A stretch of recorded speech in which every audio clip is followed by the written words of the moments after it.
mukamwenyuke gasaza benshi ubwiza uburanga n'indoro ye birangaza, inkundo z'amoko yose zimuhundagazwaho, yitwa Uwera Judy.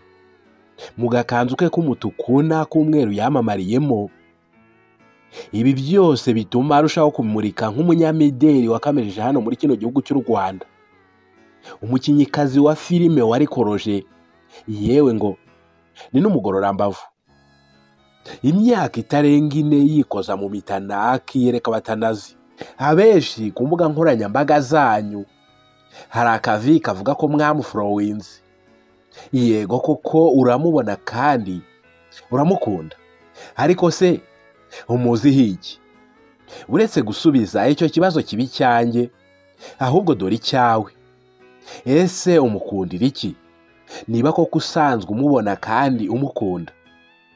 Uwera Judy, umukobwa utaje na kamera kuko nyine isura iramurika, yakunzwe kandi amenyekana cyane binyuze muri filime nyarwanda zirimo nk'Urugo Rwanjye n'iyitwa Secret Love. Dore urugendo rwe muri sinema nyarwanda kugeza ahindutse umukobwa ushobotse kandi ushoboye. Njye nitwa Uwizeyimana Gerard, nguhaye ikaze. Uwera Judy yavukiye mu karere ka Kicukiro, aho ni mu mujyi wa Kigali. Afite imyaka 22 y'amavuko. Ni umwana wa gatatu mu rugo iwabo. Amashuri yisumbuye yasoje mu mwaka wa 2022 mu ishami ry'ubukerarugendo. Amazina ye bwite yitwa Uwera Judith, gusa abenshi mu cyimbo cya Judith tuzi Judy. Judy ni umunyamideli ukomeye cyane, ibi bigaragazwa n'amafoto n'amashusho abiherekeza. Dore ko hanafite online shopping cyangwa se iguriro ryo kuri murandasi yise Judy Store Official.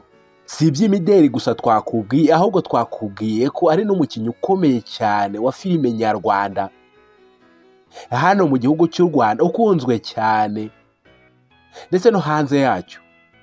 Tukubwira ko yamamaye mu mafilime agiye atandukanye harimo The Secret Love ndetse n'iyitwa Urugo Rwanjye.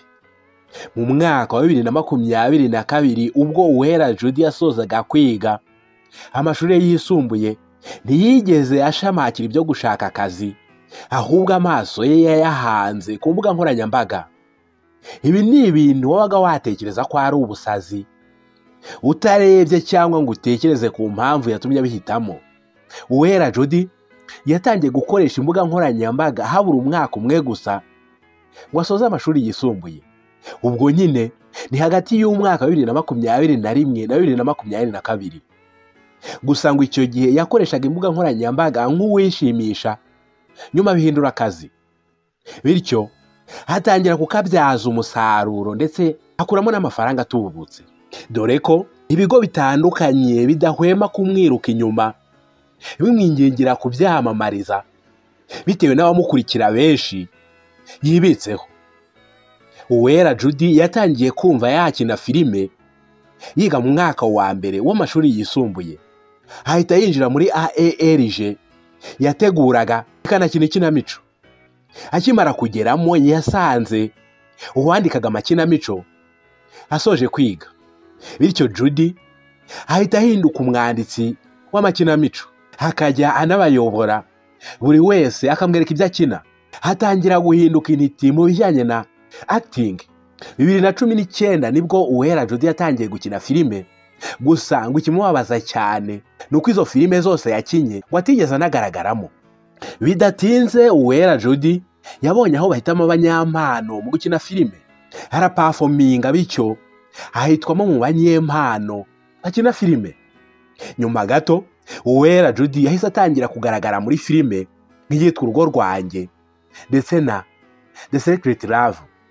Bityo rero ivyo bituma amenyekana cyane.